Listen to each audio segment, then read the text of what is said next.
What's up, everybody? Welcome back. It is your natural nail guru, and today we're going to be talking about curing gel polish.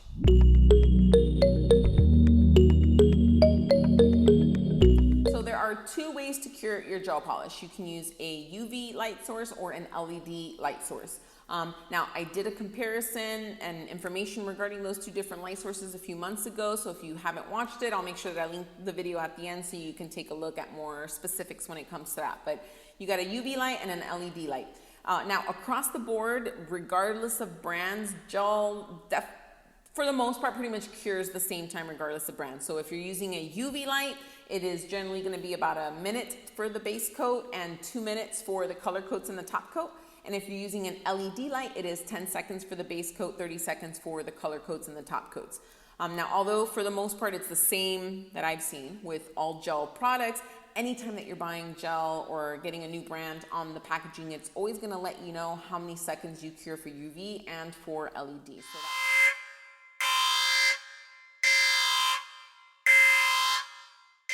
So that way you can just double check just to be on the safe side. Now, a question that I get a lot is whether or not you can over cure gel polish. Now, years ago, I might have said, yes, you can over cure it. There's no need to be putting your hands in there a bunch of times. It's gonna make the gel polish really, really hard and brittle, and it's gonna crack and all this other stuff that just made sense to me back then. But I do a lot of art, a lot of overlay. I have clients that are sticking their hands inside that light multiple times throughout the manicure just to be able to layer on, some art on one nail. The rest of the nails are getting cured just as much and they're already done.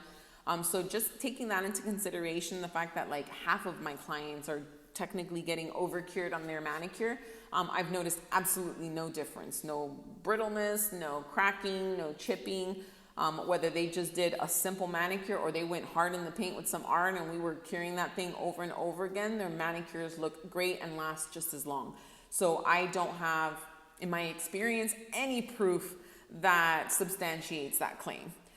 So we're going to go ahead and say, for the most part, no. And if you really can overcure gel, then you would really need to be going hard in that light for it to make a difference. But I go hard a lot, haven't noticed any difference whatsoever, so I really don't think that over-curing is an issue that you should be worried about. Now, what if your gel isn't curing enough?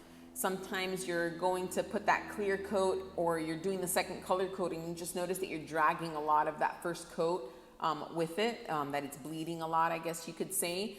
Now, if this is happening, it is generally going to be a light source issue. It could just be that your bulbs aren't as powerful anymore. You've been using them too much. Sometimes that happens commonly with low wattage light sources like 9 watts and 12 watts. They'll usually be really good the first couple cures, and then after not that long, they already start getting a little bit weaker in its intensity of the light. So if you are having an issue where you're putting it in for the right amount of seconds, and you're following the instructions, but it's still wet, not like that sticky layer, it's just wet, then check out your light source. Think about how long you've been using it, because it more than likely needs to get replaced. Now, in very rare instances, it is possible that you just have a polish that does not cure. A good way to know whether or not is your light or your polish is this happening with all of your colors, or is it only happening with specific colors? Now, I've had thousands of colors in the shop. I maintain over 300 colors at any given time. So lots of polish has made its way into the shop. And in all that time, I've had maybe 2, but for sure 1 color that no matter what I did doesn't cure. And my light sources are super, super on point. All my clients get cured. All my colors get cured, no problem. But this one color was Pump Up the Volume by OPI. Gorgeous, gorgeous color, except the hands and the feet did not match. They were like yellow and green, so that was really disappointing. But no matter what I did with that gel polish, it wouldn't cure. It doesn't matter how thin the base coat and how thin the coats that I was applying, it wouldn't cure. I ended up having to get rid of the color. But I've had so much color in the shop for me to have 1 or 2 polishes that had the issue. It's really not something that you will generally come across. But to determine whether or not it's a polish or the light, just compare it to all the other colors that you're curing. Is this the only one having the issue? Now, very pigmented colors, very thick consistency colors could have an issue in curing. You just want to make sure that you're applying them thin. If you're getting that little wrinkled shrinkage effect on your nail, it's generally because the color is just super pigmented or the consistency of the color is really, really thick. So you need to make sure that you're applying very thin coats. And if your light source isn't on point, the light source will make it splotchy because parts of it will get cured while the rest of the nail isn't. So when one piece gets cured, the loose gel kind of moves over to another part, causing all that lumpiness. But make sure that your light source is not old. Make sure that it's still good. An LED light and a UV light generally will last you like hundreds of thousands of manicures. Okay, I've literally used the same LED light for 4 years in this shop, a little more than 4 years. It wasn't until last year that I finally used a different LED light. And I use it a lot. So they're gonna last you a long time. And again, make sure that it's good high wattage. But overall, in a nutshell, gel polish kind of cures about the same. If you're using a UV or an LED, regardless of the brands that you're using, they all kind of have the same time frame. Over curing really isn't a thing. If you are concerned that it might be, drop a comment down below. I'd love to kind of figure out the problem, see if I can help you with that.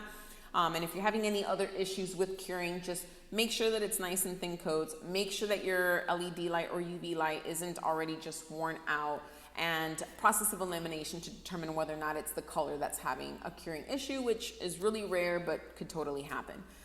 So overall, that's pretty much it. Short to the point. I hope I didn't talk too fast. But if you guys have any questions regarding the curing process, anything that I need to elaborate more, or anything that I didn't mention, please make sure that you're commenting down below. And as always, if you want to be up to date with all things nails, the most thorough and honest product reviews, and learn everything that you need to learn to be able to improve the health of your natural nails or your clients' natural nails, you already know where you need to be. You're here watching it. Thank you to those who have subscribed. And if you're watching right now and haven't subscribed, what are you waiting for? Subscribe, like, share with your fellow nail enthusiasts. I promise there's information here that is going to help you. Whether you're a DIYer or a professional, it's going to keep your clients in your chair, get that loyalty, get them coming back, get them happy with their nails, gonna put more money in your pockets, and you're gonna be so much happier with the results that your clients are getting and the service that you're providing. I want to help everyone, and it's just information that I have to share. So I'm not gonna waste any more time on it. Subscribe, like, share, do what you gotta do, and I will catch you guys on the next video. Thank you again. Bye.